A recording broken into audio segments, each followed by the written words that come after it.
میں نے کہا تھا سورہ لقمان پہ کچھ بات کروں گا. سورہ لقمان میں بھی بہت اہم احکامات ہیں گھریلو زندگی سے متعلق. قرآن کہتا ہے وَإِذْ قَالَ لُقْمَانُ لِابْنِهِ وَهُوَ يَعِظُهُ, لقمان نے اپنے بیٹے کو نصیحت کی, اس نصیحت کو یاد کرو. اللہ کو باپ جو بیٹے کو نصیحت کر رہا ہے وہ نصیحت حالانکہ نبی کے دور سے پہلے کا واقعہ یہ. لقمان علیہ السلام پیغمبر تھے یا ولی اللہ تھے, کوئی مستند روایت سے ثابت نہیں ہے. ہم کہتے ہیں اگر اللہ کے نبی تھے تو ہم ان کی نبوت پہ ایمان رکھتے ہیں, نہیں تھے تو نہیں تھے, تو ہمیں معلوم نہیں ہے. لیکن اگر ولی اللہ بھی تھے تو اپنے بیٹے کو جب نصیحت کر رہے تھے, ان کو کیا پتا تھا کہ اللہ کو میری یہ نصیحت اتنی پسند آئے گی, یہ انداز اتنا پسند آئے گا, میرا اخلاص اتنا پسند آئے گا کہ اللہ آخری نبی پر اپنی اس کتاب میں میری اس نصیحت کو نازل کر کے ہمیشہ کے لیے اس کو قرآن کا جز بنا دے گا. تو نصیحت بہت امپورٹنٹ تھی, اس لیے اللہ نے ذکر کی ہے. اس کا بھی ہماری گھریلو لائف سے تعلق ہے. وہ نصیحت کیا تھی؟ قرآن کہتا ہے جب لقمان نے اپنے بیٹے کو نصیحت کی, اس سے ہمیں ایک سبق ملتا ہے کہ باپ کو چاہیے کبھی کبھی بچوں کو اچھی اچھی باتیں بھی بتا دیا کریں. ابا گھر میں بچوں کو ٹائم دیتے ہی نہیں ہیں, بزنس, کاروبار, جاب پیدا ہو رہے ہیں, بس ان کے ساتھ بیٹھنا, ان کی سننا, کچھ اپنی سنانا یہ ہے ہی نہیں. اور اگر سناتے بھی ہیں تو کیسے؟ وہ ایسے سناتے ہیں کہ جب آئے ابے پڑا ہوا ہے, میں گیا تھا سوسوی بھی سو رہا تھا, کم وقت ابھی بھی سو رہا ہے, ٹھڈا مار کے اٹھایا اس کو, اٹھ. تو اس میں باپ کے لیے بھی نصیحت ہے اور بیٹے کے لیے بھی. قرآن کہہ رہا ہے لقمان نے اپنے بیٹے سے کہا وَهُوَ يَعِظُهُ يَا بُنَيَّ, اے میرے پیارے بیٹے. بنیہ کا مطلب اے میرے پیارے بچے, برخوردار. تو قرآن کہہ رہا ہے اپنی ماں, پہلی بات ثابت ہوئی باپ کو چاہیے اپنی اولاد کو نصیحت کیا کرے. اگر آپ نہیں کرتے تو آپ کامیاب باپ نہیں ہیں, باپ ہونے کی ذمہ داریاں پوری نہیں کر رہے. میرا بچے پیدا کرنے پر بیان آپ نے سنا ہوا ہے, بچوں کی تربیت پہ بیان آپ نے نہیں سنا ہوا. لوگ ایسا کر رہے ہوتے ہیں نا, 2 4 شادیاں کرتے ہیں, لٹکا کے چھوڑ دیتے ہیں, عدل نہیں کرتے. پھر کہتے ہیں ہم نے مفتی صاحب کا بیان سنا ہے. تو مفتی صاحب کے بیان میں صرف شادیاں نہیں ہیں بھائی, ان کے حقوق بھی ہیں. تو آدھا بیان لے رہے ہو آدھا نہیں لے رہے, تو یہ تو خراب ہو جائے گا نا معاملہ. تو آپ نے سنا ہے کہ بھئی قرآن کہتا ہے نسل زیادہ ہونی چاہیے, تو قرآن نسل زیادہ ہونے کی بھی ترغیب دے رہا ہے, ان کی پھر تربیت کی بھی. ایسا نہیں برساتی مینڈکوں کی طرح پیدا کر کے بس چھوڑتے جا رہے ہیں, وہ خود ہی پھدکتے پھر رہے ہیں کیچڑوں میں. مینڈک ایسی اسپیڈ سے بچے پیدا کرتا ہے نا, پیدا کر کے بھول جاتا ہے میرا بچہ گیا کہاں. ایسا ہی ہوتا ہے کہ نہیں ہوتا؟ تو ایسا نہیں ہے, نسل بڑھانی بھی ہے, ان کی تربیت کی فکر بھی کرنی ہے. تو قرآن کہتا ہے پہلی بات ہمیں ثابت ہوئی باپ کو چاہیے اولاد کو نصیحت کیا کرے. دوسری بات پتہ چلی نصیحت نرم انداز سے ہونی چاہیے, ابے تبے سے بولو نا نہیں ہے. جاتا ہی رکھ کے بچے کے چماٹ لگا دیا اور ٹھڈے مار دیے, اس کو خام خامے جو ہے نا وہ طنز اور تانے. ابے تو پیدا ہوا تھا, میں تو پہلے ہی بول رہا تھا کہ یہ جو ہے نا یہ صحیح چیز پیدا ہی نہیں ہوئی ہے.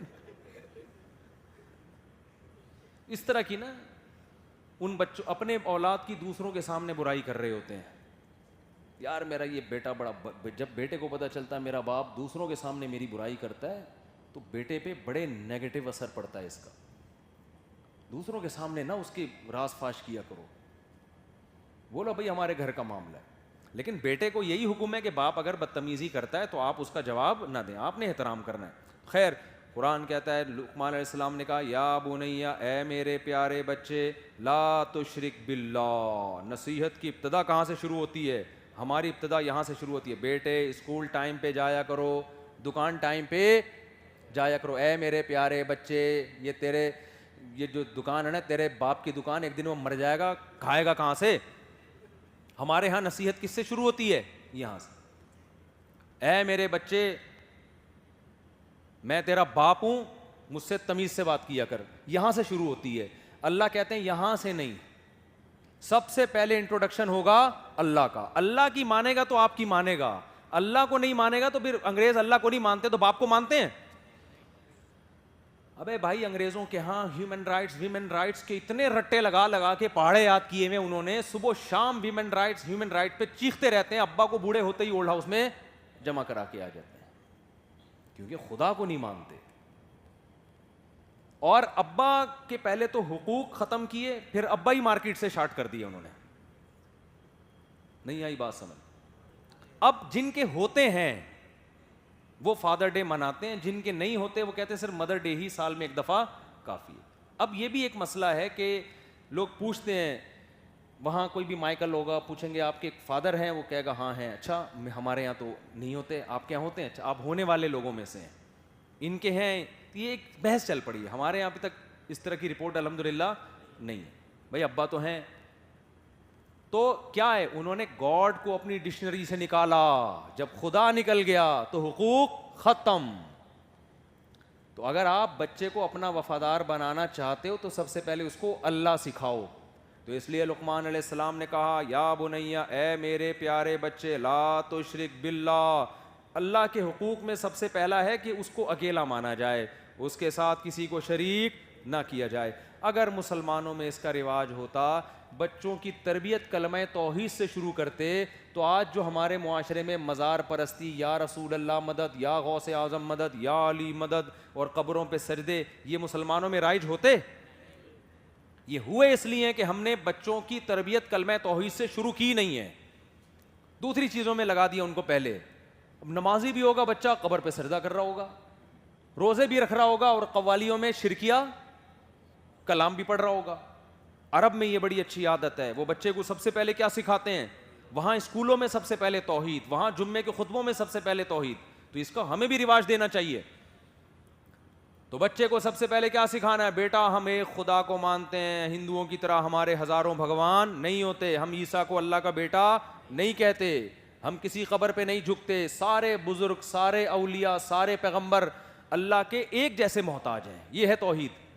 انتم الفقراء الی اللہ, اے لوگو سب اللہ کے محتاج.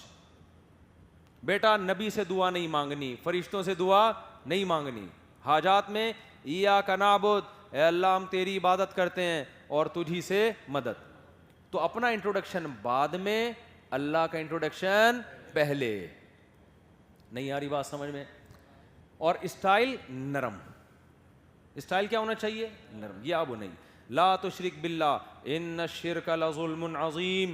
بیٹا شرک چھوٹا جرم نہیں ہے, بہت بڑا جرم ہے. ہلکا نہیں سمجھ لینا اس کو, کیونکہ آج بچہ لبرل بن جاتا ہے, کہہ رہے کیا ہو گیا اگر وہ چرچ میں جا کے عیسیٰ کو اللہ کا بیٹا کہہ رہے ہیں, وہ مندر میں جا کے پتھروں کے سامنے, ابا یہ تو کلچر ہے, یہ تو ہر ایک کا اپنا کلچر ہوتا ہے, تو اس کو آپ ایز اے کلچر لیجئے. بچے جب براڈ مائنڈر ہو جاتے ہیں نا, اس طرح کی بحثیں شروع کر دیتے ہیں. جب پہلے دن سے اس کو بتا دیا بیٹا یہ کلچر نہیں ہے, یہ خدا کے ساتھ بہت بڑی زیادتی ہے, جس نے بنایا, بنانے میں کوئی شریک نہیں, تو آپ اس کے علاوہ کسی اور کے سامنے اپنی گردن کو کیوں جھکا رہے ہو؟ سمجھتے ہو کہ نہیں سمجھتے؟ دوسرا کام قرآن نے کہا وَوَصَّيْنَا الْإِنسَانَ بِوَالِدَيْهِ, اللہ کے بعد بچے کو سب سے پہلے حق سکھانا ہے باپ اور ماں کا. ماں باپ اپنے حقوق بھی بچوں کو نہیں سکھا رہے, آج کل بدتمیز بنا رہے ہیں باقاعدہ. بچے کی ہر خواہش پوری کرنا. بچہ ماں سے بدتمیزی کرتا ہے تو باپ کچھ نہیں کہتا, باپ سے بدتمیزی کرتا ہے تو ماں ہنس رہی ہوتی ہے. ہوتا ہے کہ نہیں ہوتا؟ بلکہ بعض باپ بچوں کو ماں کے خلاف ورغلا لے ہیں, بیٹا تمہاری امی تو ہیں ہی ایسی, آج تک کبھی انہوں نے مجھے سکون نہیں دیا, ٹینشن ہی دے کے رکھی ہے. ماں بچے کو کس کے خلاف ورغلا رہی ہے؟ ابا کے خلاف. میری جب سے شادی ہوئی ہے میں آئی ہوں, تمہارے باپ نے تو بیٹا میرے ساتھ یہ زیادتی کی ہے, تو 2 تھپڑ تمہیں بھی تو لگائے گا نا, وہ تو اس کی تو عادت ہی یہی ہے. اور ابا کا تنخواہ چھپاتے ہیں یہ, بیٹا تم یہ نہ دیکھا کرو اتنے انڈے آ رہے ہیں, اتنی ڈبل روٹیاں آ رہی ہیں, تمہارے ابا کے باپ بڑی جائیدادیں ہیں, چھپا کے رکھتے ہیں. اس سے بچے کے دل میں باپ کا شکر پیدا ہوگا یا ناشکری؟ اچھا انسان کی نیچر ہے, جب اپنے حقوق خود بتاتا ہے تو دوسرے پہ زیادہ اثر نہیں ہوتا.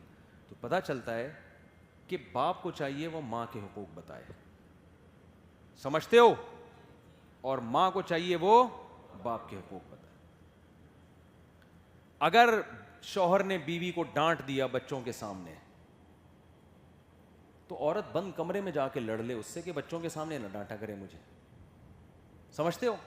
بچوں کے سامنے یہی شو کرے کہ بھئی تمہارے والد ہیں, میرے ہسبینڈ. ڈانٹ دیا تو کیا ہو گیا بیٹا؟ اس کو عزت نفس کا مسئلہ نہ بنائیں, اس سے بچوں کے دل میں باپ کی عظمت پیدا ہو. ہاں بند کمرے میں جا کے سمجھا دیں, آپ یہ بات مجھے یہاں بھی کہہ سکتے تھے, بچوں کے سامنے ذلیل کرنے کی کیا ضرورت تھی, تمہاری ایسی کی, یعنی یہ آٹومیٹک منہ سے نکل رہا ہے, پتہ نہیں کیوں نکل رہا ہے, اللہ خیر کرے. تو آٹو پہ بھی کچھ چیزیں ہوتی ہیں نا, کیا خیال ہے بھائی, کچھ چیزیں آٹو پہ ہو جاتی ہیں نا, وہ پھر وہ ریورس کرنی پڑتی ہیں. تو وہاں نہ کہیں, اس سے بچے کے دل میں سربراہ کا احترام نکلے گا. تو شوہر کو چاہیے, وہ بچہ جب بیٹی جب ماں سے چیخ چیخ کے بات کر رہی ہے تو شوہر کو چاہیے ایسے موقع پہ ٹوکے کہ تمہاری ماں ہے, اللہ نے تمہیں اس کے سامنے آواز نیچی کرنے کا حکم دیا ہے. میں نے کبھی اس سے سامنے اونچی آواز سے بات کی ہے جو تم کر رہے ہو؟ ایک مثال دے رہا ہوں, یہ بھی آٹو پہ آیا ہوا تھا, خود بخود نکل گیا. تو یعنی یہ نہیں ہوگا, ایسے واپس لے لیں اس کو. اچھا خیر, تو کہاں کا بات چل گئی. تو قرآن دوسرے نمبر پہ کس کا حق بیان کرتا ہے؟ والدین کا. پھر قرآن کہتا ہے لقمان علیہ السلام نے پھر اپنے بیٹے سے کہا یا بنی اقیم الصلاۃ, نماز قائم کرنا. اب تک دنیا داری شروع نہیں ہوئی, کاروبار, بزنس, دکان, اسکول ابھی آیا نہیں ہے. وہ لائیں لیکن ٹائم پہ لے کر آئیں, اس کو سب سے لاسٹ میں رکھیں, اور ہمارے ہاں وہ سب سے پہلے. جس دن بچوں کے اسکول کی چھٹی ہوتی ہے فجر کے لیے بھی نہیں اٹھتے. وہ ہوتا ہے کہ نہیں ہوتا؟ اس کا مطلب اسکول کی ویلیو فجر کی نماز سے زیادہ ہے ہماری نظر میں. تو اس کو سکھاؤ بیٹا آخرت کے لیے بنے. اسکول کی چھٹی کے ناغے کا بھی نقصان ہے, لیکن نماز کا اس سے بڑا نقصان ہے. تو اس کے بعد قرآن کہہ رہا ہے یا بنی اقیم الصلاۃ یا بنی انہا ان تک مثقال حبۃ من خردل. بچوں کی عادت ہوتی ہے چھپ کے گناہ کرنے کی, تو بچے کو پہلے دن سے بتا دیا جائے بیٹا اگر کوئی تنہائی میں چپکے سے کوئی نیکی کرو گے نا, اللہ اس کو بھی نکال کے لے آئے گا, اور اگر کوئی ہلکا سا بھی گناہ کرو گے اللہ اس کو بھی نکال کے لے آئے گا. ہم 24 گھنٹے تمہاری نگرانی نہیں کر سکتے. تم اللہ کے بندے پہلے ہو, ہماری اولاد بعد میں. کتنی بہترین. یہ غیر مسلموں کے پاس یہ آپشن ہے بچوں کو نصیحت کا اس طرح سے. غیر مسلم کیسے سمجھائے گا چھپ کے برائی نہیں کرنا؟ بھائی اسی طرح ہے نا کہ اللہ کی نظروں سے کون اوجھل ہو سکتا ہے. تو اس کو سمجھایا جائے کہ بیٹا ہم ہر وقت نگرانی نہیں کرتے, لیکن جس کے لیے ہم نصیحت کر رہے ہیں وہ تمہیں ہر وقت دیکھتا ہے. چھوٹی سے چھوٹی نیکی بھی وہ لے آئے گا, اور چھوٹی سے چھوٹی برائی بھی وہ قیامت کے دن حاضر کر دے گا. ان اللہ لطیف خبیر, بہت باخبر اور باریک بین ہے, اس کو ایک ایک پتے کے ہلنے کا بھی علم ہے. اس کے دل میں اللہ کا خوف بٹھائیں. پھر آگے نماز کی نصیحت, اقیم الصلاۃ, اے بیٹا نماز پابندی سے پڑھنی ہے. آج بڑا افسوس ہوتا ہے دینداروں کے گھروں میں بچوں کو نماز کا پابند نہیں بناتے, فکر ہی نہیں کرتے. سفر میں بھی جایا کریں, گھر میں فون کر کے بیگم سے پوچھا کریں بچے فجر کے لیے اٹھ گئے کہ نہیں اٹھ گئے. جب آپ گھر کی نگرانی چھوڑ دو گے نا تو پھر یا تو عورت بہت دیندار ہو, پھر ضرورت نہیں ہوتی, لیکن اگر عورت دینداری میں کمزور ہے تو بچے پھر بگڑ جاتے ہیں. تو آپ سفر میں بھی جاؤ فون کر کے پوچھو بھائی نماز پڑھ لی ہے کہ نہیں. آپ کے گھر والوں کو پتہ ہونا چاہیے کہ ہمارے ابا کو نماز کی جتنی فکر ہے اتنی ہماری روٹی کی بھی فکر نہیں ہے. سمجھتے ہو؟ تو بار بار یہ نگرانی کرنی ہے. تبھی قرآن حضرت اسماعیل علیہ السلام کی ایک صفت کو ہائی لائٹ کرتا ہے, وَكَانَ يَأْمُرُ أَهْلَهُ بِالصَّلَاةِ وَالزَّكَاةِ. قرآن کہتا ہے اسماعیل اللہ کے سچے پیارے پیغمبر تھے, کیوں؟ اپنے گھر والوں کو نماز اور زکوٰۃ کا حکم دیتے تھے. یعنی حکم تو سبھی دیتے ہیں, وہ بہت زیادہ اہتمام کرتے تھے گھر والے نماز پڑھ رہے ہیں کہ نہیں پڑھ رہے, اور زکوٰۃ کا مطلب صدقہ کر رہے ہیں کہ نہیں کر رہے. تو اس کا بڑا خیال کرنا ہے.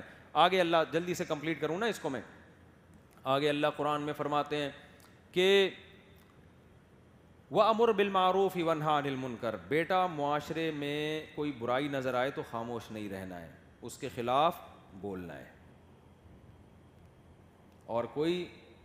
اور معاشرے میں کوئی اچھا کام کر سکتے ہو تو نیکی کو فروغ دینا ہے. ہاں اس میں اپنی استطاعت ضرور دیکھی جائے گی. وہ تو امر بالمعروف اور نہی منکر کے جو فقہی احکام ہیں ان کی رعایت, کہ بے موقع نصیحت نہ ہو, کہ نصیحت کرنے سے فائدے کے بجائے نقصان. وہ تمام احکام کو ملحوظ رکھ کے ایسا نہیں کرنا ہے کہ برائی دیکھ کے بالکل خاموش. اب سیاسی لوگ کر رہے ہوتے ہیں ایک دوسرے پہ فحش الزامات, تو یہ نہیں کہ علماء خاموش رہیں.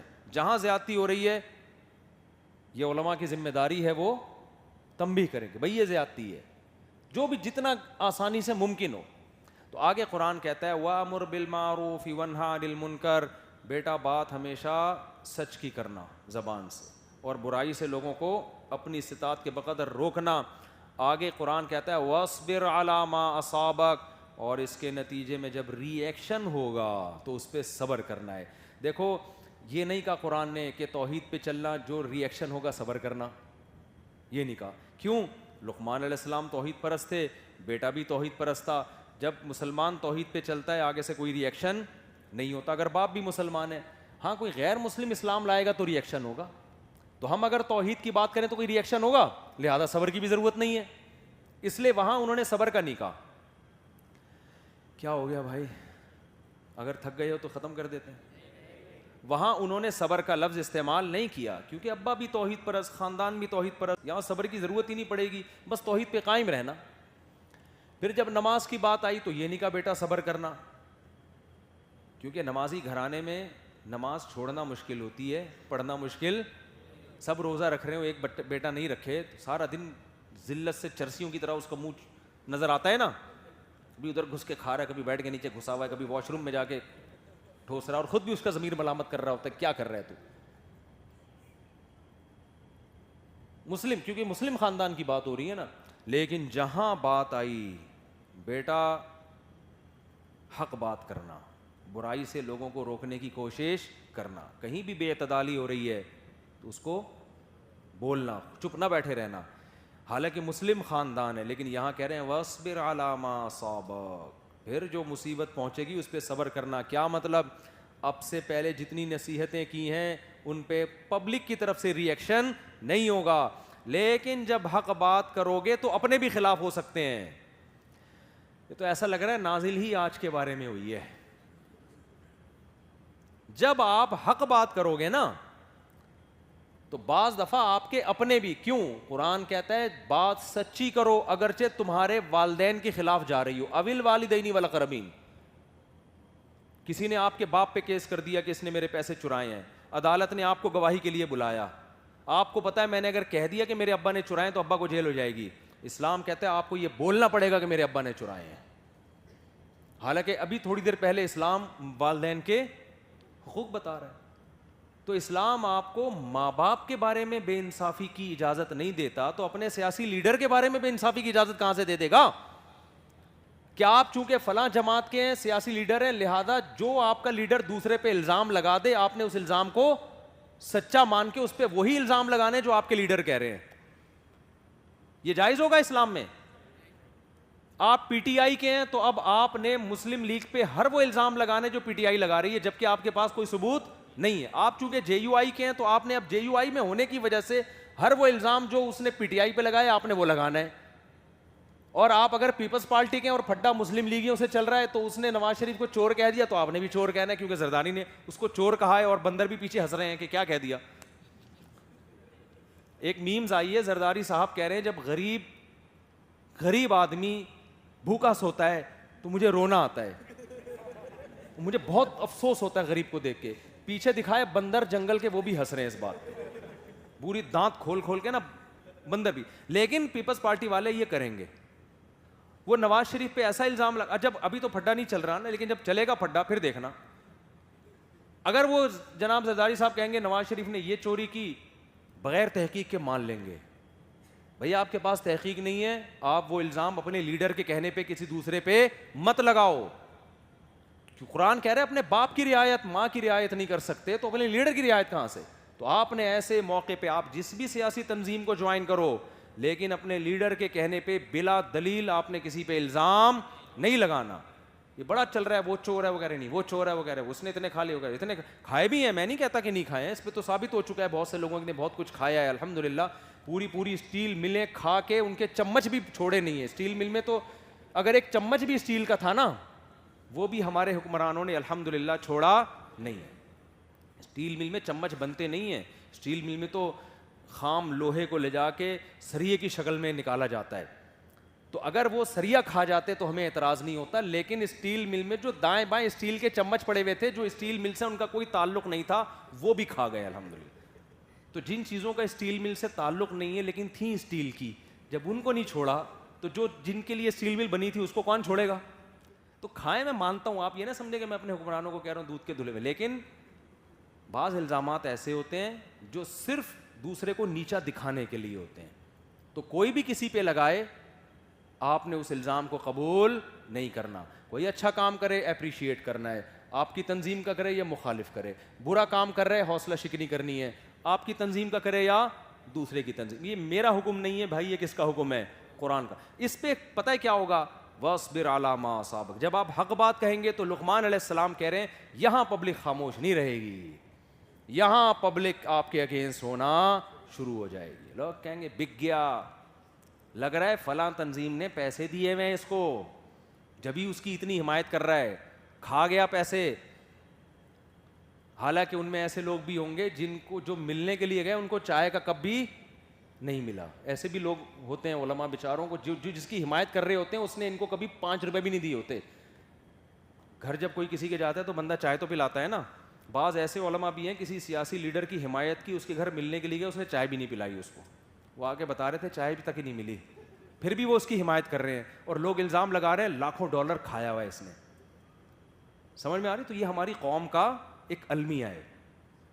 تو خیر کہاں سے کہاں بات چلی گئی. تو لقمان علیہ السلام نے بیٹے سے کہا بیٹا جب حق کرے گا نا پھر ہوگی، نماز پہ نہیں ہوگی. آپ نماز پڑھتے رہے، لوگ ویڈیو بنا بنا کے ڈالیں گے حضرت جی دعا میں رو رہے ہیں، دیکھو کتنا رو رہے ہیں، کتنے پیارے لگ رہے ہیں، یہ ہیں ہمارے شیخ. آپ طواف کر رہے ہیں، لوگ ویڈیو بنا بنا کے ہمارے شیخ طواف کر رہے ہیں، ہمارے شیخ مدینہ میں ننگے پاؤں چل رہے ہیں، ہمارے شیخ اتنا لمبا سجدہ کہ پولیس آئی اٹھانے کے لیے. اتنے پیارے ہیں ہمارے شیخ. ہمارے سیاسی لیڈر نے اس دن درود شریف پڑھا ہے. اس دن ہمارے سیاسی لیڈر کو میں نے دیکھا ٹوپی پہنے ہوئے بیٹھے ہوئے تھے، اتنے نیک ہیں. تو جو بھی اپنے سیاسی لیڈر کی ایک ٹوپی بھی ہوگی نا کہ اس دن وہ ٹوپی پہن کے بیٹھا تھا، اتنے اسلامی ذہن ہے ان کا، اسلامی، دیکھو ٹوپی پہنی ہوئی تھی. اور دوسرا والا بھائی وہ پتہ نہیں کیا کیا کر رہا ہوگا، وہ اس سے زیادہ اچھے کام کر رہا ہوگا، اگر وہ 2 نمبر ہے. یہ چل رہا ہے مارکیٹ میں. تو اس لیے لقمان علیہ السلام نے اپنے بیٹے سے کہا بیٹا حق پہ قائم رہنا ہے، سمجھ رہے ہو، لیکن بتا دیا کہ باقی چیزوں پہ مخالفت نہیں ہوگی. اعتکاف سے جب گھر جاؤ گے تو گھر والے ہار لے کے کھڑے ہوئے ہوں گے، ہے یہ نا. اور حج سے آؤ گے ایئرپورٹ پہ استقبال کے لیے لوگ کھڑے ہوئے ہوں گے. لیکن جہاں گھر میں تم نے یہ کہہ دیا کہ یہ گھر میں ہمارے ٹھیک نہیں ہو رہا، بیگم پردہ کر لیا کرو، میرے بھائی سے تمہارا پردہ ہے، وہیں سے بیگم کا ری ایکشن شروع. سمجھتے ہو؟ جہاں بچے کو آپ نے کہہ دیا بیٹا، پیارے بچے، بہت پیارے بیٹے، ہر وقت پب جی نہ کھیلا کرو، میرے پیارے بچے، بہت القابات لگا دیے. بیٹا کہے گا ابا یار پتہ نہیں کیا ٹینشن ہے یار، یہ سعودیہ میں ہی رہتے تو اچھا تھا، یہ بس کمانے کی مشین ہے، ان کا کام ہے انڈے ڈبل روٹی، کھانا پینا، بڑا گوشت چھوٹا گوشت یہ پرووائڈ کرنا. میں کہتا ہوں آج گھر میں جو باپ کی حیثیت ہے نا وہ ایک خانسامہ ہے جس کو پیار سے ابا کہا جاتا ہے وہ کیا؟ خانسامہ. ملازم نہیں ہوتا، گیس کا بل بھی وہ دے گا، بجلی کا بل بھی وہ دے گا، اسکول کی فیسیں بھی وہ کم بخت دے گا. اب یہ کم بخت آٹو پہ آ گیا نا کیونکہ میں دے رہا ہوں نا، تو کچھ چیزیں آٹو پہ ہیں نا، وہ آٹومیٹک نکل جاتی ہیں منہ سے. تو اور جناب وہ سب کچھ اس کا کام ہے پرووائڈ کرنا. اور جہاں 6 کے بجائے 5 انڈے لے آئے تو آپ کی خیر نہیں ہے. لیکن وہ یہ نہیں کہہ سکتا کہ یہ موبائل دے دو مجھے، میں دیکھ رہا ہوں 1 گھنٹے سے کارٹون کھیل رہے ہو تم اس میں. وہ بیگم سے یہ نہیں کہہ سکتا. میں کہہ سکتا ہوں ایسا نہ ہو کہ یہ آٹو پہ نہیں ہے، یہ مینول پہ سوچ سمجھ کے بول رہا ہوں میں، ٹھیک ہے. وہ یہ نہیں کہہ سکتا کہ بھائی ابھی تم اپنی اماں کے گھر نہ جاؤ، ابھی میں سفر سے آیا ہوں، میں چاہتا ہوں کچھ دن تمہارے ساتھ رہوں، پھر تم چلی جانا اپنی. کتنا پیارا میاں یار، ورنہ تو میاں اس پہ خوش ہوتے ہیں اماں کے گھر جاؤ. آپ کو اتنا پیارا میاں ملا ہوا ہے جو جانے نہیں دے رہا، تو قدر کرو، اس کی بات مان لو. وہ کہہ رہا تھوڑا ہاتھ ہلکا کر لو بیگم، اس دفعہ عید پہ شاپنگ تھوڑی کم کر لو، مہنگائی بہت بڑھ گئی ہے، صحیح ہے نا، بہت ڈالر اوپر چلا گیا ہے، کچھ بھی نہیں چلتی اس بیچارے کی گھر میں. جہاں آپ نے نصیحتیں شروع کر دی, نماز بیگم اب نماز پڑھ لو ٹائم پہ, یا عورت نے شوہر کو کہنا شروع کر دیا, دونوں طرف ہوتا ہے معاملہ. جہاں اچھی اچھی باتیں کرنا شروع کی تو لوگوں کے مفاد پہ زد پڑتی ہے. کبھی بیٹے کے مفاد پہ زد پڑے گی, کبھی بیٹی کے مفاد پہ زد پڑے گی, کبھی بیوی کے مفاد پہ, کبھی شوہر کے مفاد پہ. تو اب ریئیکشن شروع کے ایک مصیبت ہم نے گھر میں پال لی ہے. تو نصیحت تو آرام سے ہی کریں, خام خواہ میں مسئلہ نہ بنایا کریں, لیکن تھوڑی بھی کریں گے نا تو عموماً ریئیکشن ہوتا ہے. اس لیے لقمان علیہ السلام نے بیٹے سے کہا کہ بیٹا جب معاشرے میں خیر کو فروغ دینے کی کوشش کرو گے تو ریئیکشن ہوگا. بند کمرے میں بیٹھ کے اللہ اللہ کرو گے کوئی نہیں کہے گا, لوگ الٹا آ کے دم کروائیں گے آپ سے, جن چڑیل بھوت بھگوائیں گے آپ سے آ کے. اور آخری بات, کیونکہ وقت بہت زیادہ ہو گیا ہے, قرآن کہتا ہے وَلَا تُصَعِّرْ خَدَّكَ لِلنَّاسِ وَلَا تَمْشِ فِي الْأَرْضِ مَرَحًا. اے بیٹا جب اللہ کوئی عہدہ دے دے, دولت دے دے, پیسہ دے دے, کوئی عہدہ دے دے, آپ وزیر اعظم بن گئے, آپ علاقے کے گورنر بن گئے, یا آپ 17 گریڈ کے آفیسر بن گئے, یا ویسے ہی کوئی بزنس چل پڑا, اب ایسا نہ ہو کہ لوگوں سے رخسار کو پھیرنا شروع کر دو. ٹائم نہیں ہے میرے پاس. غریب آ جاتے ہیں رکشے والے ہر وقت. آپ کے ماموں آئے آپ سے ملنے کے لیے, جب آپ غریب تھے تو بڑے کھڑے ہو کے ملا کرتے تھے, اب جب آپ کو دولت دے دی وہ بیچارہ رکشہ چلا رہا ہے, ابے یار یہ ٹائم ویسٹ کرنے کے لیے, میرا بزنس کا ٹائم ہے, ماموں آ گئے اس ٹائم پہ. ہوتا ہے نا, آپ کا پرانا اسکول کا دوست آ گیا 5ویں کلاس کا, بنٹے کھیلتے کھیلتے اس نے ساری زندگی اسی طرح برباد کر دی. آپ پڑھے لکھے تھے, انجینئر بن گیا, 5ویں کلاس کا آپ کا پرانا کلاس فیلو آیا, آپ نے کہا آ گیا مصیبت. ٹھیک ہے نا, یہ ہے تکبر. آپ کو جب ووٹ ملا آپ وزیر اعظم بن گئے, جن لوگوں نے آپ کو سپورٹ کیا, جن لوگوں نے آپ کو اس کا ساتھ دیا یا نہیں بھی دیا, اب بڑے بڑے وعدے کیے تھے میں یہ کرا دوں گا, میں یہ کرا, اب لوگ آ رہے ہیں اور آپ منہ ادھر کر کے بیٹھے ہوئے. ایک تو ٹائم کو مینیج کرنے کے لیے منہ پھیر لینا وہ ایک الگ چیز ہے. 24 گھنٹے تو کوئی فارغ نہیں ہوتا نا. کیا خیال ہے بھائی؟ اب ایسا تو نہیں کہ لوگوں کی طرف ہی منہ کر کے بیٹھا رہے, پھر تو یہ منہ کسی اور کام کا رہے گا ہی نہیں. تو ٹائم تو بیوی بچوں کو بھی دینا ہے, کاروبار کو بھی دینا ہے, کام کو بھی دینا ہے, لیکن کچھ مینیج کر کے لوگوں کو بھی ٹائم دینا ہے. اور امیر اور غریب ہونے کی وجہ کا فرق نہیں کرنا. اچھا اس میں ایک بات سمجھ لیں, بعض علماء امیر غریب ہونے کی وجہ سے فرق نہیں کرتے, بلکہ وہ بعض دفعہ کسی بڑے آدمی کو اس لیے ٹائم دے دیتے ہیں کہ اس پہ اگر محنت کی تو یہ پورے علاقے کو سدھار دے گا.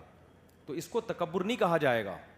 سمجھتے ہیں کہ یار جیسے موسیٰ علیہ السلام ڈائریکٹ فرعون کے پاس پہنچے نا کہ بھائی اس پہ محنت کرو, یہ سیدھا ہو گیا تو پورا مصر سیدھا ہو جائے گا, تو اس کو ہم یہ نہیں کہیں گے کہ غریب آدمی کو چھوڑ کے فرعون کے پاس کیوں گئے.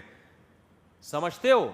کیونکہ یہاں امیر اور غریبی کے فرق کی وجہ سے نہیں گئے, بلکہ جس کا اثر رسوخ زیادہ ہے اس پہ محنت کرنے کا فائدہ زیادہ ہوتا ہے. یہ اس بیس پہ تھا. تو تکبر کی بیس پر اگر آپ لوگوں سے منہ پھیرتے ہو تو یہ بہت برا عمل ہے. غریب امیر کو دونوں کو سینے سے لگایا کرو. سمجھتے ہو کہ نہیں سمجھتے؟ اور اپنے رشتہ داروں میں تو اس کا بڑا خیال کرنا چاہیے. آپ کے بہت شکایتیں آتی ہیں لوگوں کی, یار ہمارے کزن مالدار ہو گئے, ان کے ویزے لگ گئے باہر کے, اور پیسہ اب ہمیں پوچھتے ہی نہیں ہے. اور بھائی کزن کا جو رشتہ ہے وہ امیر غریبی کی بیس پہ نہیں ہے, وہ کس بیس پہ ہے؟ وہ تو رشتہ داری کی بیس پہ ہے. آپ کے 4 چاند لگ گئے, آپ کچھ بھی ہو, اپنے غریب رشتہ داروں کو بھولنا تھوڑی ہے آپ نے. بالکل اسی طرح ہمارے بعض رشتہ دار بڑے اس لحاظ سے ہمیں اچھے لگتے ہیں کہ وہ ہم نے دیکھا وہ یہ فرق نہیں کرتے, ان کے پاس پیسہ ہو نہ ہو وہ اسی طرح مل رہے ہیں. تو یہ انسان نوٹ کرتا ہے یہ چیزیں. خیر جلدی سے یہ سورہ لقمان مکمل کر دوں, 2 نصیحتیں اور رہ گئیں. وَلَا تَمْشِ فِي الْأَرْضِ مَرَحًا, اے میرے بیٹے زمین پہ تکبر سے مت چلنا. یہ سورہ لقمان میں, سورہ بنی اسرائیل میں کیا ہے؟ سورہ لقمان سورہ بنی اسرائیل میں بھی ہے, سورہ لقمان میں بھی ہے. کیا ہے؟ یا اقیم الصلاۃ وامر بالمعروف وانہی عن المنکر واصبر علی ما اصابک ان ذلک من عزم الامور ولا تصعر خدک للناس ولا تمشی فی الارض مرحا. زمین پہ اکڑ کے نہ چلنا, چال ڈھال سے لگے کوئی اللہ کا بندہ جا رہا ہے. یہ محلے کے دادا بن کے گریبان کھول کے سارے دہشت گرد اسی تو پیدا ہوتے ہیں, بند کر دکان, جانتا نہیں ہے مجھے میں کون ہوں. تو کوئی بھی سیاسی تنظیم اگر اس ٹائپ کی ہے جو آپ کو بدماشی سکھا رہی ہے, اس سیاسی تنظیم کو آپ نے جوائن نہیں کرنا. بہت سی ایسی تنظیمیں آئی ہیں جنہوں نے نوجوانوں کو بدماش بنا دیا علاقے کا. ایسی تنظیموں میں جاؤ جو آپ میں تواضع سکھا رہی ہیں, ایسے لوگوں کے ساتھ اٹھو بیٹھو جو آپ کو جھکنا سکھاتے ہیں. اور آخر میں اللہ نے کیا فرمایا کہ وقصد فی مشیک وغضض من صوتک, اپنی چال میں میانہ روی پیدا کرو. یہ چال ایک سائن ہے, اصل میں بتایا جا رہا ہے کہ جو بھی کام ہوگا اس میں جلد بازی نہیں کرنی ہے, افراتفری نہیں کرنی ہے. ہر کام دیکھو, اعتدال کسے کہتے ہیں, اقتصاد کسے کہتے ہیں, سستی اور جلد بازی, چستی نہیں, سستی اور جلد بازی کے بیچ کا راستہ. فوراً اب لوگ کیا کرتے ہیں, یہ کامیابی کا بہترین اصول سمجھا رہے ہیں لقمان علیہ السلام اپنے بیٹے کو, اس میں آپ کی دنیا بھی بنے گی اور آخرت بھی. جلد باز لوگ کبھی بھی کامیاب نہیں ہوتے. مثال کے طور پر ایک بندہ آپ کے پاس آیا, جی 1 کروڑ روپے مجھے دے دو, بزنس ہے اور لگاؤ, اور دیکھو دھم دھم لوگ چھاپیں گے, اور دیکھو وسیم بھائی نے مجھے دیے تھے, آج اتنے پیسے ہو گئے, فلاں نے دیے تھے, آپ نے 2 کروڑ اٹھا کے دے دیے, یہ لے بھائی. کوئی بھی فیصلہ کرنے میں جلدی نہیں بھائی, تحقیق کرو.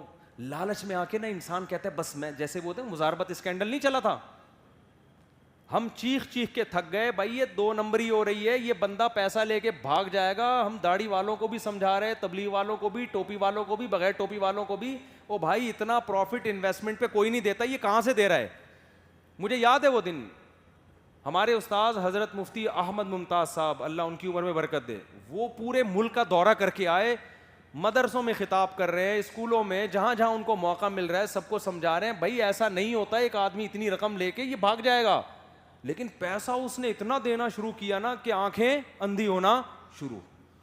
مجھے یاد ہے لوگ آتے تھے, یار ہم اتنا سونا مفتی صاحب ہم لگا رہے ہیں, عورتوں تک نے کہا کہ بھائی سونا بیچو اور لگاؤ, ہم منع کر رہے ہیں کہ بھائی یہ نہیں, اتنی جلد بازی مت کرو. لیکن جہاں انسان کو زیادہ پروفٹ نظر آتا ہے وہ رسک لینا شروع کر دیتا ہے. نبی کا کیا طریقہ تھا, دع ما یریبک الی ما لا یریبک, مشکوک چیز کو چھوڑ دو, مشکوک چیز کو چھوڑ دو. اور حدیث میں یہ بھی آتا ہے, حدیث کا مفہوم ہے کہ جہاں نبی کو کسی چیز میں فائدہ زیادہ نظر آیا لیکن نقصان کا بھی خطرہ تھا, نبی نے اس کام کو چھوڑ کے وہ کام کیا ہے جس میں فائدہ کم ہو لیکن نقصان کا خطرہ نہ ہو. یقینی چیز کو لے لو بے شک وہ کم ہو. رشتہ آ گیا آپ کے لیے, جی وہ لڑکی بڑی خوبصورت ہے, اور لڑکی والوں نے رابطہ کیا, فوراً ہاں, شکل دیکھ کے کیا کر دیا فوراً, بس فراڈی ہو سکتی ہے بھائی, 2 نمبر لوگ ہو سکتے ہیں, اخلاق کا تمہیں پتہ ہے نہیں, جی بس پسند بہت آ رہی ہے, بھاگا جا رہا ہے, بھاگا جا رہا ہے, پاگل ہوا بھائی. سارے فیصلے اسی طرح ہو رہے ہیں. تو لقمان علیہ السلام بچے کو اعتدال سکھا رہے ہیں, جلد بازی کسی بھی کام میں جلد بازی نہیں. شیخ بنانے میں بھی جلد بازی مت کرو. کسی پیر صاحب کا بیان سنا, انہوں نے رلا دیا آپ کو بیان میں, بڑی اچھی اچھی باتیں, آپ نے کہا یار بزرگ, اٹ از کالڈ بزرگ, اس کو کیا کہتے ہیں بزرگ, فوراً بیعت ہو کر اپنی زندگی ان کے حوالے کر دی. اتنی جلدی نہیں بھائی, تھوڑا بیٹھو, کئی کچھ طویل عرصہ سنو ان کی, دیکھو کہ ان تلوں میں تیل کتنا ہے, ٹھیک ہے نا, لوگوں کے کہنے پہ نہ جاؤ. ہو سکتا ہے یہ سارے آپ جیسے بیوقوف بیٹھے ان کے گرد جو ان کو اچھا کہہ رہے ہیں, یہ بھی آپ کی طرح جلد بازی میں آئے ہوں. تحقیق کرو. حکیموں ڈاکٹروں میں بھی ایسا ہوتا ہے, اڑے سنا ہے فلاں جگہ ایک حکیم ہے کیلے سے کینسر کا علاج کرتا ہے, ایسے ہو جاتا ہے نا, ہر پاگل سے پاگل بھاگا جا رہا ہے. کیلے سے شوگر کا علاج, ہمارے دور میں ایک حکیم ایجاد ہوا تھا, کیلے سے شوگر کا علاج, سانس دمے کا علاج. کیلے اور دمے کا کوئی تعلق نہیں ہے آپس. پبلک جا رہی ہے, پیسہ بہا بہا کے پاگل ہو گئے, وہ دمہ اور بڑھ گیا ان کا ٹینشن سے. ہر کام میں کیا ہو رہا ہے. مجھ سے اکثر لوگ کہتے ہیں آپ کا بیان نہیں آیا, آپ کا بیان نہیں آیا. میں کہتا ہوں بھائی ہمیں پوری تحقیق ہی نہیں ہے. جب نئی یہ جو ابھی حکومت گئی ہے نا, اس کے دور میں ڈیم کے لیے چندے کا اعلان ہوا, جی ڈیم بنے گا چندہ دو, پانی. تو اب بعض لوگوں نے کہا فضائل ہونے چاہیے, پانی لوگوں کو پلانے کا کتنا ثواب, جو اس ڈیم میں چندہ ڈالے گا ہے. بھائی مفتی صاحب بیان کیوں نہیں کر رہے, کتنی فضیلت ہے ڈیم بنانے کی, بتاؤ نا, اپنا مدرسہ نہیں ہے نا, اس لیے بہت لوگوں نے مجھے کہا آپ بیان کرو, بیان کہ ڈیم بنانے کے لیے چندہ دینے کا کتنا فائدہ, کتے کو پانی پلانے پر جنت مل سکتی ہے تو کروڑوں لوگوں کو پانی پلانے پہ نہیں ملے گی. میں نے حضرت استاد صاحب سے مشورہ کیا, اپنے پیر و مرشد سے. استاد صاحب نے فرمایا ذرا ٹھہر جائیں, پتہ نہیں ہے ڈیم بنے گا کہ بھی نہیں بنے گا, کہا آپ نے چندے کا اعلان کر دیا, کروڑوں روپے آپ کے کہنے پہ لوگوں نے دے دیے, اور وہ جن لوگوں کے ہاتھ میں چندہ آیا وہ مارکیٹ سے کیا ہو گئے, شارٹ. ان کو کوئی نہیں پکڑے گا, سب آ کے بولیں گے اس نے بھی پیسہ کھایا ہوا ہے. تو اللہ کا میں شکر ادا کرتا ہوں میں نے چندے کا اعلان نہیں کیا تھا اس وقت. بڑے تانے دیے لوگوں نے, اعلان کرو. میں نے کہا نہیں بھائی, پہلے حضرت استاد صاحب نے فرمایا سب سے پہلے یہ تحقیق ہو کہ یہ پیسہ کن ہاتھوں میں جا رہا ہے, اس کی جب تک یقینی رپورٹ نہیں آئے گی اعلان نہیں کرنا. نمبر 2, جن ہاتھوں میں جا رہا ہے ان کا احتساب کیسے ہوگا, اس کا کیا حکومت نے سسٹم بنایا ہے کہ جب یہ پیسہ ان کے ہاتھ میں آئے گا تو یہ صحیح جگہ خرچ بھی ہوگا. جب تک یہ 100% یقینی اطلاع نہیں ملتی نہ ہم کوئی منع کریں گے. لوگ منع بھی نہیں کیا ہم نے کہ نہیں دیں, ہو سکتا ہے بھائی بڑا مضبوط سسٹم ہو, ہمیں پتہ نہ. تو چل بازی کسی بھی معاملے میں نہیں کرنی, دیر کر لو لیکن کام صحیح کر لو. سمجھتے ہو؟ اور پھر قرآن آخری آیت, بس یہ تو بہت ہی امپورٹنٹ ہے, وَغْضُضْ مِن صَوْتِكَ, اے میرے بیٹے اپنی آواز کو کیا کرنا ہے, پست. باپ گھر میں بیٹے کو سمجھا رہا ہے بولنا کیسے ہے, آہستہ. گھروں میں چیخو پکار کا بڑا ماحول ہے. بیگم بات کرتی ہے وہ اتنی اونچی آواز سے چیختی ہے, ابا جب بات کرتے ہیں چیخنا چلانا, بیٹا جب بات کرتے ہیں تو دیکھو ہو نہیں رہا گھروں میں, ایسے چیخ رہے ہوتے ہیں, بچپن سے چیخ رہے ہوتے ہیں. اس سے گھروں کا سکون کیا ہو گیا, ختم. ہم نے بڑے علماء کے گھروں میں دیکھا ہے, جا کے ان کے گھر میں جاؤ, ایسے جیسے سوئی بھی پھینکو گے نا آواز آئے گی, اس سے سکون سے ہنسی خوشی زندگی گزر رہی ہوتی ہے. شوہر بیوی کو جب کچھ سمجھاتا ہے, دیکھیں آپ کائنڈلی آج آپ نے کھانے میں نمک تھوڑا تیز کر لیا ہے, کائنڈلی تھوڑا اس کا خیال کیا ہے, وہ کہتی ہے جی شکریہ مین, بہت آرام سے. باپ بیٹے کو سمجھاتا ہے بیٹا نماز پڑھ لے, نماز کا ٹائم ہو گیا ہے, اچھا نہیں ہوتا, اچھا ابو میں آ رہا ہوں. یہ چلتا ہے جو شریف لوگ ہیں نا ان کے گھروں میں. بیٹا تھوڑا دیر سے آ گئے, بیٹا آپ کہاں, باپ ایسے بول, بیٹا آپ کیوں اتنی دیر سے آ گئے, بیٹا اچھا ٹائم نہیں ہوتا آنے کا, ٹھیک ہے پاپا میں کل سے خیال کروں گا. پاپے لینے گیا ہوا تھا ٹھیک ہے نا. تو یہ گھر کا ماحول. اب بتاؤ لقمان علیہ السلام اپنے بیٹے سے کہہ رہے ہیں کہ آواز آہستہ رکھو, تو خود بھی تو آہستہ سمجھا رہے ہوں گے نا. ہمارے ہاں باپ جب بیٹے سے کہتا ہے نا کہ آواز آہستہ, تو چیخ کے کہہ رہا ہوتا ہے, یہ بات چیخ رہا ہوتا ہے, کیا ہو گیا, شرم نہیں آتی تمہیں, نماز نہیں پڑھتا. پھر اب اگر آپ بچے کو سمجھائیں گے نا کہ آہستہ بولا کرو, تو بچہ آہستہ نہیں بولے گا, کیونکہ ماحول جو آپ گھر میں بنا رہے ہیں نا. ہمارے حضرت فرمایا کرتے تھے بعض علماء ایسے توحید پرست تھے, پوری زندگی توحید پر بیان کیا, جب انتقال ہوا تو ان کی قبروں کو لوگوں نے سجدہ گاہ بنا لیا. کیوں؟ توحید پر بات تو کی, ماحول توحید کا نہیں بنایا انہوں نے. سمجھتے ہو کہ نہیں سمجھتے؟ نہیں آئی بات میرا خیال. ماحول توحید کا نہیں بنایا, بدعت کے خلاف بات کی, ماحول بدعت کے خلاف کا نہیں بنایا. ایک خاتون نے حیا پر اتنا بہترین مضمون لکھا, ان کی جوان بیٹی کو ایک لڑکا پڑھانے آیا کرتا تھا بند کمرے میں. میں ان کا مضمون پڑھا اور ان کے گھر کے حالات مجھے پتہ تھے. میں نے کہا دیکھو مضمون حیا پر اتنی زبردست تقریر, گھر میں ماحول حیا کا ہے بھائی, یہ حیا کا ماحول ہے. آپ کی 17 سال کی لڑکی کو ایک 18 سال کا ٹیچر آگے پڑھا رہا ہے, تو بولنے سے نہیں ہوتا, ماحول بنا رہے. آپ بچے کو کہہ رہے ہو آہستہ بولو, اور یہی بات آپ زور سے بول رہے ہو. ایک امام صاحب تقریر کر رہے تھے, میں ان کے پاس گیا, میں جمعے کا بیان, بہت پرانی بات ہے, وہ کہہ رہے تھے حضرت علی نے فرمایا, میرے نا کان پھٹنے لگے نا, اسپیکر بھی اتنا تیز تھا. میں نے کہا یار ان سے بولو کہ حضرت علی نے اتنا زور سے فرمایا تھا, جتنی آواز سے حضرت علی نے فرمایا تھا آپ بھی اسی اسٹائل سے فرما دیں. تو لقمان علیہ السلام نے کیا کہا, وَغْضُضْ مِن صَوْتِكَ, آواز کو کیا کرو, بس. تو گھر میں ماحول بنائیں. کبھی کبھار تو ہو جاتا ہے, انسان ہے. آگے بڑی زبردست دلیل دی حضرت لقمان نے, فرمایا ان انکر الاصوات لصوت الحمیر, سب سے بری آواز کس کی ہے, گدھے کی. کیا مطلب؟ گدھے کی بات بری نہیں ہوتی, بات صحیح کرتا ہے, اسٹائل غلط ہوتا ہے. گدھے کو گھاس چاہیے, آرام سے بتا دے بھائی, جیسے بلی میاؤں میاؤں کرتی ہے, بھائی بھوک لگ رہی ہے, کچھ کہہ رہے ہیں آپ, اچھا بلی میاؤں میاؤں کرتی ہے, بھوک لگتی ہے, آدمی سمجھ جاتا ہے یار اس کو پانی چاہیے. گھر میں بکری میں کرے گی, سمجھ جاتا ہے آدمی کہ اس کو گھاس چاہیے. تو گدھے کا بھی بنیادی حق ہے, اس کو بھی گھاس چاہیے. گدھے پہ آپ نے لوڈ زیادہ کر دیا, اس کو احتجاج کا پورا حق ہے.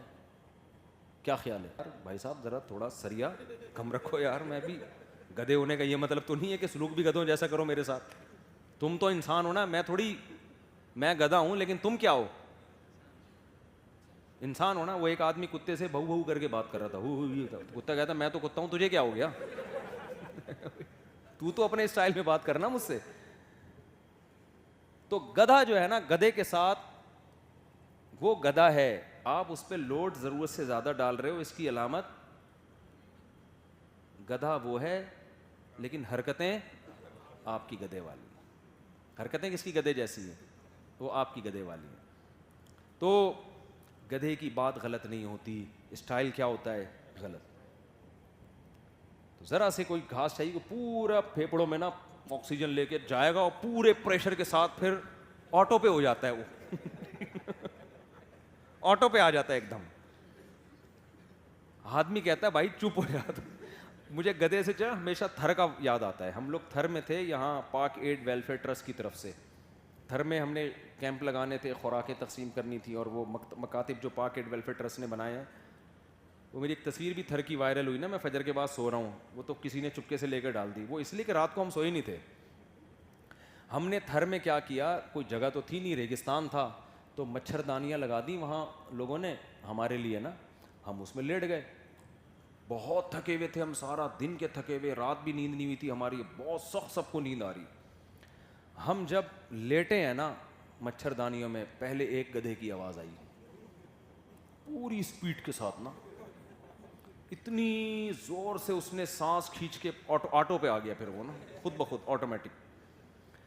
ہم نے کہا ہوتا ہے, جنگلوں میں گدھے بھی ہوتے ہیں تو کوئی بات نہیں, خیر ہے برداشت کرتے ہیں, تھوڑی دیر بعد سو جائیں گے. وہ خاموش ہوا, ایک دوسرا گدھا, وہ پوری اسپیڈ کے ساتھ. وہ خاموش ہوا, تیسرا گدھا. پھر ان تین کو دیکھ کے دو چار اکٹھے شروع ہو گئے. پھر جب ادھر ادھر گدھوں کی آواز آئی کہ ادھر کوئی گدھا چیخ رہا ہے, انہوں نے بھی رپلائی کرنا شروع, ہاں بھائی کیا حال ہے, خیریت. یہ سب نے ایک دوسرے کی خیریتیں شروع ہو گئی. سب کیا ہوگی ایک دوسرے کی, ادھر وہاں بھائی خیریت ہے, رات اچھی ہے بھائی, کوئی مچھر تو نہیں کاٹ رہے, نہیں کوئی. اتنا بڑا پروگرام گدھوں کا شروع ہو گیا, ہم سب اٹھ کے بیٹھ گئے اور ہنس رہے تھے, ہم اپنی قسمت